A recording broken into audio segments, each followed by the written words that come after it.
Hi students, welcome to this online class.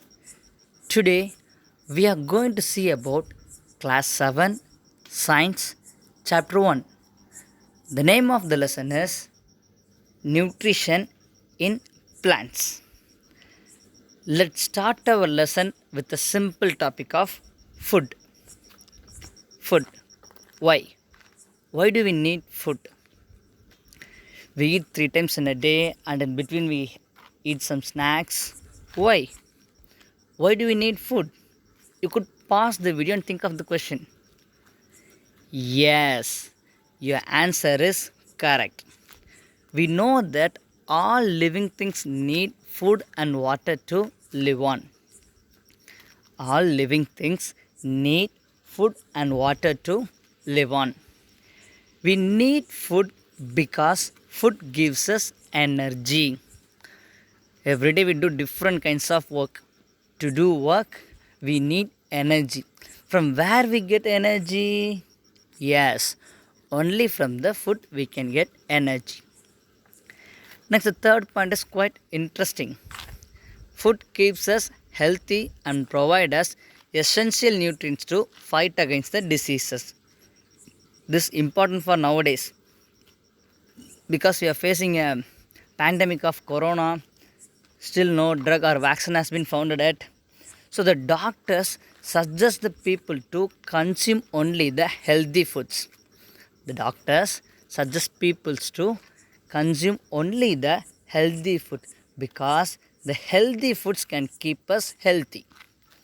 Food keeps us healthy and provide us essential nutrients to fight against the diseases. These are the importance of food. These are all the importance of food. How? How do the food provide us energy? For this question, I already know the answer. In the previous class of 6, you have discussed this one. Yes, you could remember that certain substances are present in the food that help in the survival of the organisms. Certain substances are present in the food that help in the survival of the organisms. These special substances are called nutrients. These special substances are called nutrients. For example, proteins, vitamins, carbohydrates, minerals, and fats. These are all some examples for nutrients. So you said that the lesson names nutrition and you're talking about nutrients, whether both are same or different. Both are different. See, the nutrients are the substances that are present in the food. But nutrition is the mode of taking food. Nutrition is the mode of taking food and use of food by an organism. The example of nutrients are proteins and vitamins, and nutrition is categorized two. The example of nutrition is autotrophic and heterotrophic. Autotrophs and the heterotrophs. These are the examples for nutrition. See, this is the definition for the nutrition in plants. Nutrition in plants. Nutrition is the mode of taking food by an organism and its utilization by the body. Nutrition is the mode of taking food by an organism and its utilization by the body. The word utilization means use. An organism or plant, how does it consume food and how it use the consumed food? How it eat the food and how it use the food. This comes under the definition for nutrition in plants. First, we are going to see about the autotrophic nutrition. The word auto means self, which means you can feed on themselves. The mode of nutrition in which organisms make food themselves are called autotrophic nutrition. The mode of nutrition in which organisms make food themselves. It can prepare their own food. And this method is called autotrophic nutrition, and the organisms which follow this method, the organisms which follow this method are called autotrophs. The organisms which prepare their food by themselves are called autotrophs. The example of plants. Plants can prepare their own food. Plants can prepare their own food by the process of what? Yes. Plants can prepare their own food by the process of photosynthesis. Where does it occur? Leaves are the places where food is prepared. In the leaves only, this photosynthesis process occurs. That is why we call leaves are the food factories of a plant. That is why we call leaves as a food factories of a plant. Then what do the other parts do? If leaf only prepare food means, what do the other parts do? The other parts help the leaves to prepare the food. The other parts will help the leaves to prepare the food. See the third point, different parts of the plant like root collect the raw materials from the environment and then transfer them to leaves to prepare the food. So plants can prepare their food by the process of photosynthesis. It occurs in the leaves. So what all the raw materials are required? Water, carbon dioxide, sunlight, minerals and chlorophyll. These are all the some raw materials required for the plants to do photosynthesis. So this is the equation of the photosynthesis. Carbon dioxide and water mixed together, and in presence of sunlight, plants can prepare their food. The food has glucose. While preparing the food, it also emits the oxygen. Next, inhalation of carbon dioxide. We have seen in the equation that it requires the carbon dioxide. The carbon dioxide which is present in the air should have to move inside the plant. From which way it moves inside? There are small openings. They are called stomata. There are tiny holes on the surface of the leaves called stomata that take in carbon dioxide present in the atmosphere. Through the stomata only, the carbon dioxide can move inside the leaves. Okay, this stomata will controlled by the guard cells. This guard cells only control the stomatal opening and closing. Next, chlorophyll. What is chlorophyll? Chlorophyll is a green color pigment.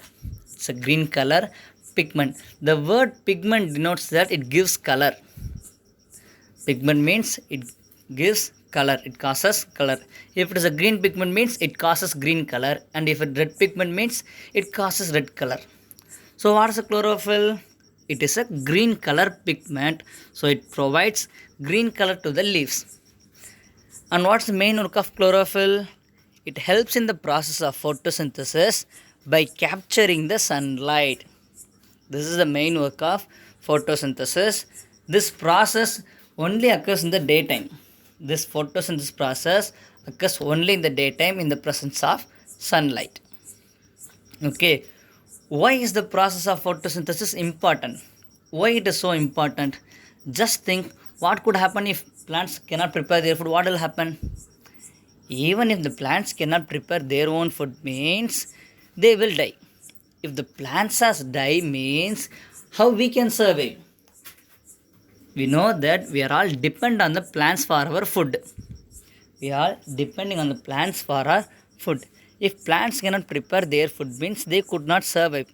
If there is no plants in the world means we also cannot survive.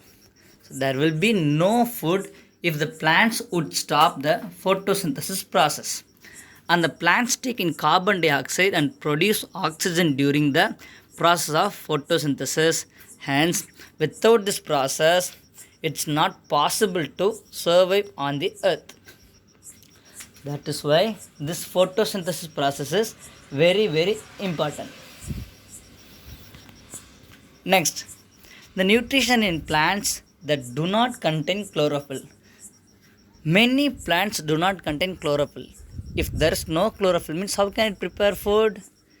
It cannot prepare. If it cannot prepare food means how it can survive? It just depends on others. See, many plants do not contain chlorophyll. Hence, they are unable to prepare their food by themselves. Therefore, they depend on other plants and animals for their food. This mode of nutrition is called as heterotrophic modes, and the organisms which follow this method is called heterotrophs. This mode is called heterotrophic mode, and the organisms which follow this method are called heterotrophs. First, we are going to see about parasitic plants. Some plants live on another plant for their nutrition. These are called parasites. These are called parasites. And the plants on which these parasitic plants survive are called the host. For example, cuscuta. See, the cuscuta is it consists of a slender stem. It doesn't consist any leaves, so it cannot prepare their food. It just looks like a thread, but it's not actually a thread. This is the slender stem of the plant. It cannot prepare their food, so it grow on any other plant. For example, if it grow on a neem plant means, if it grow on a neem tree means, this cuscuta will take food from the neem tree. And cuscuta is the example for parasite, and the neem tree is the example for host.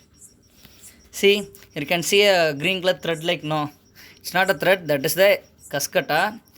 We consider that grow on a, it look like a guava tree. So cuscuta is the example for parasite, and this guava tree is the example for host. Next, insectivorous plants.